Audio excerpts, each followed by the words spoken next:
ఆంధ్రప్రదేశ్లో వైజాగ్లో data centre వస్తుంది, which is a good news. Google పెడుతుంది, ఎవ్రీబడి నోస్ దాట్ ఫ్యాక్ట్. కానీ లక్షల ఉద్యోగాలు వచ్చేస్తాయి, ఆంధ్రప్రదేశ్ భవిష్యత్తు మారిపోతుంది, యువతకి ఉపాధి వచ్చేస్తుందని పొలిటికల్ పార్టీలు ప్రచారం చేసుకుంటాయి. ఇదిగో తోక అంటే అదిగో పూలి అని చెప్పే న్యూస్ ఛానల్స్ అయితే మన దగ్గర ఉన్నాయి.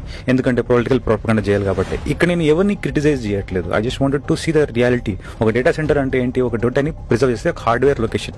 ఈ హార్డ్వేర్ లొకేషన్ యూజువల్గా ఎక్కడ పెడతారంటే వాటర్ బాడీస్ దగ్గరలో పెడతారు, బికాస్ వాటర్ చాలా కావాల్సి వస్తుంది. అక్కడ మనుషులు ఎంతమంది పనిచేస్తారంటే ఫిజికల్ స్టోరేజెస్ కాస్ట్, అక్కడ మనుషుల కంటే హార్డ్వేర్ యూనిట్స్ ఎక్కువ ఉంటాయి, దాని maintenance staff and security staff మాత్రం ఉంటారు. And some other employees coordinate the other things.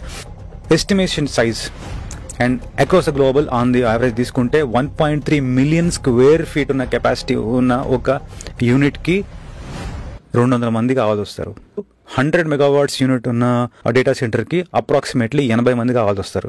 ఈ ఏది చూసిన నెంబర్స్ యాడప్ కావట్లేదు. మోస్ట్ ప్రాబబ్లీ 200 నుంచి 500 మంది వరకు స్టాఫ్ని అంచనా వేయచ్చు. సో 500 మందికి ఉద్యోగాలు ఇచ్చే కెపాసిటీని పెట్టుకొని దాంతో లక్షల ఉద్యోగం వచ్చేస్తుంది అని చెప్పుకోవడం అయితే ఇది పొలిటికల్ ప్రచారం మాత్రమే. మీరు ప్రపంచంలో ఎక్కడైనా చూడండి, డేటా సెంటర్స్ అనేవి సిటీ దగ్గరలో ఉండవు, ఎక్కడెక్కడో ఊరు చివరిలో పెడతారు. అక్కడ కూడా జనావాసాలు లేవని దగ్గర పెట్టుకుంటారు. వాటర్ బాడీస్ అంటే సముద్రం దగ్గర కానీ రివర్ దగ్గర కానీ పెట్టుకుంటారు, బికాస్ వాటర్ యాంపుల్ దొరుకుతుంది. అక్కడ ల్యాండ్ రేట్స్ కూడా తక్కువ ఉంటాయి కాబట్టి పెట్టుకుంటారు. స్టాఫ్ కూడా ఎక్కువ అవసరం లేదు కాబట్టి అక్కడ చుట్టుపక్కల వాళ్ళని నమ్ముకొని ఏ బిజినెస్ కూడా జరిగే ఉండవు. కనీసం ఒక నూడిల్ సెంటర్ కూడా ఉండదు. ఇది it's reality.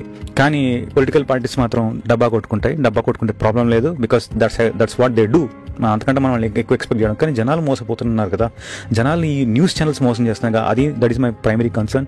End of the day చూసుకుంటే ఒక రియల్ ఎస్టేట్ బిజినెస్, ఒక అంచనాల్ని పెంచేసి అక్కడ చుట్టుపక్కల ల్యాండ్ అమ్ముకునే ఒక గిమ్మిక్ తప్ప రియాలిటీ అయితే కాదు ఇది.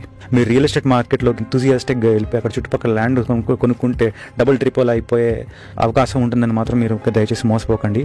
Please be realistic. Thank you.